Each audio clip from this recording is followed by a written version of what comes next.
Welcome to Everything Weapons channel. Today, we're ripping through 20 of the most iconic World War II infantry weapons. Pure history, know how to. We'll hit what it was, why it mattered, and one quick myth check per item. Let's roll.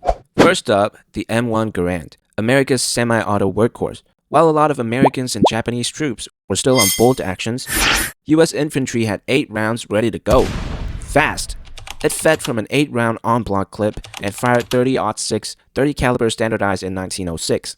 Entered service in 1936, carried World War II, then kept showing up into Korea. It was rugged, reliable, and soldier-proof. Field stripping it didn't require a prayer circle. The famous part is the ping. Myth?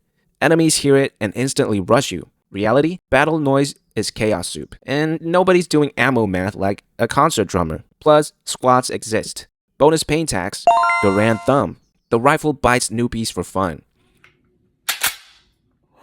I don't think I'm ever gonna do that again. Fun fact, John C. Garand was a Canadian immigrant at Springfield Armory. Also, Americans still argue how to pronounce his name. The rifle doesn't care, it still pings. Next is the Thompson, the Tommy gun. Half gangster movie, half World War II raid photo. Chambered in 45 ACP, it hits like a brick at close range and feels like it's made of spare engine parts. While it was born late World War I, but World War II is where it got legendary. The US, Britain, and resistance fighters loved it in tight spaces. Rate of fire sat roughly around 600 to 700 RPM depending on model. There's a catch. It wasn't everyone gets one gun. It was heavy. It was pricey. It went to leaders and specialized troops more than the average rifleman. And the drum max? Iconic on camera, but annoying in combat. Too bulky, too heavy, and more prone to feeding drama. Most troops stuck to 20 or 30 round box max because they worked when it mattered. Now the sidearm royalty. The Colt M1911. 45 ACP again. Big reputation. John Browning design. Adopted in 1911, stayed in the US service into the 1980s. In World War II, it wasn't the main tool for infantry, it was the last line of punctuation. Officers, NCOs, crewmen, drivers, MPs, people who couldn't always lug a long gun. Trade-off, usually 7+1.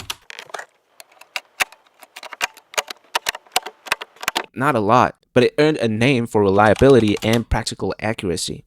Reality check for comment sections. After World War II, the US mostly stopped big wartime scale production and leaned on massive stockpiles, plus refurbishment for years. That's why 1911s kept popping up in later conflicts. Bonus context, the US appetite for 45 had roots in earlier fights where smaller handguns rounds sometimes didn't stop threats fast enough. Meet the BAR, the squad's portable pressure cooker. It fired .30-06 from a 20-round magazine and gave one soldier the job of making enemies rethink standing up. It started in World War I, but World War II is where it became a squad staple. It was heavy, around 20 pounds-ish depending on variant, and BAR gunners paid that tax in sweat and bruises.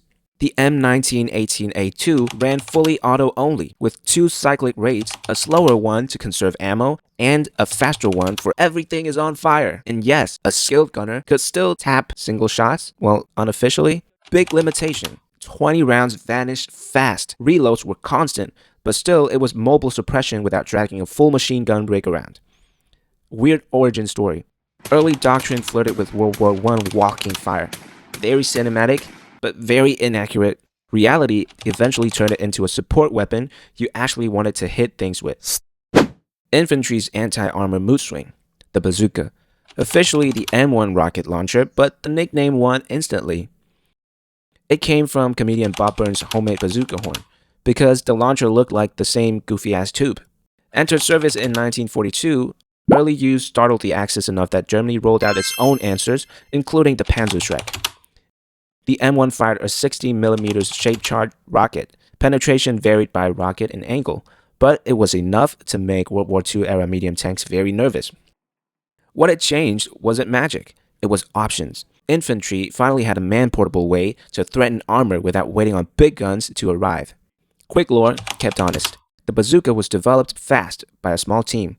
Early tests reportedly had that classic combo: excitement, terror, and a sudden respect for standing farther back.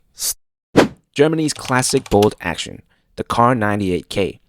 5 rounds of 7.92 by 57mm Mauser, loaded with stripper clips. Shoot, work the bolt, repeat. Simple and stubborn. Adopted in 1935, it stayed Germany's main rifle through the war, even as semi-autos and newer designs appeared. Production numbers are massive. You'll often see estimates around 14 million, give or take, depending on source. A trained shooter could run it fast, roughly 10 to 15 aimed rounds per minute in real terms. With iron sights, it covered typical infantry distances well. With optics, it became a serious sniper platform in the right conditions. And yes, it's called the Karabiner, but it's not a tiny little carbine. It's just shorter than the older Gewehr 98. Names are vibes, and steel is real. The MP40 is the German SMG everyone recognizes. 9x19mm, 32 round magazine, roughly 500 and 550 RPM, folding stock, stamped steel. It looks modern because it kind of was. It wasn't issued to every soldier. It went heavy to leaders, assault troops, crews, and specialists. That's why it dominates photos and movies. It's compact, iconic, and visually loud. Hollywood mistake, calling it a Schmeisser. The nickname stuck because it sounded cool and Allied reports helped spread it, but the main design credit points to Heinrich Vollmer, not Hugo Schmeisser. Pop culture just refused to file the paperwork. Practical reality note, a lot of wartime SMG reliability complaints trace back to magazine and feeding quirks. The MP40 is famous, but it's not flawless. The Luger P08 is German officer movie energy in pistol form, 9mm parabellum. Toggle lock action, a silhouette so recognizable it barely needs a label. Adopted in 1908, hence the P08. By World War II, it was costly and complex to manufacture, so Germany shifted toward the simpler Walter P38, starting around 1938. Luger still circulated, but especially early war, and they became trophy bait for Allied soldiers. Big legacy, the Luger helped cement the fame of 9x19mm parabellum, now the world's most common handgun cartridge. Collector rabbit hole. The US tested rare Lugers in 45 ACP during early trials. Only a handful are known today, and they're auction room, heart attack, expensive. Now the genre definer, the STG-44, widely considered the first true assault rifle. Intermediate cartridge, 7.92 by 33mm. Select fire, practical range, it basically wrote the modern rifle playbook. Development was political. Early versions hit under labels like MP43 and MP44 to dodge new rifle drama. In 1944, it got the name Sturmgewehr, a propaganda-friendly glow-up. Production came late, but not too late to matter long-term. Around 425,000 were made, fighting mainly late 1944 into 1945. Influence is the real story. People argue the family tree, but the concept echoed everywhere after. Intermediate rounds, select fire, real-world engagement distances. Modern infantry rifles live under that shadow. Yes, it even had a limited-use infrared setup nicknamed Vampire. World War II had a tiny sci-fi corner. It was just rare and complicated. The MG42 is the sound of a bad day. Germany's general-purpose machine gun. Nicknames included Hitler's buzzsaw for a reason. Rate of fire was brutal. Roughly 1,200 to 1,500 rounds per minute. It didn't shoot. It tore the air open. It fired 7.92 by 57mm from belts and was designed for fast barrel swaps. Because that fire rate turns barrels into glowing problems, German squads were built around the machine gun, and the MG42 fit that doctrine perfectly. Myth: the MG42 was unstoppable magic. Reality: it was still limited by ammo, barrel heat, and the need for disciplined bursts. But psychologically, it hit like a horror movie soundtrack. Legacy is wild. After the war, the design lived on as the MG3 in 7.2 NATO and influenced later machine gun thinking worldwide. Some weapons were tired. The MG42 just changed outfits and kept working. And that's the lineup. If you want the next video, drop a comment and tell me which gun you want on the list. Like, subscribe, and I'll see you in the next one.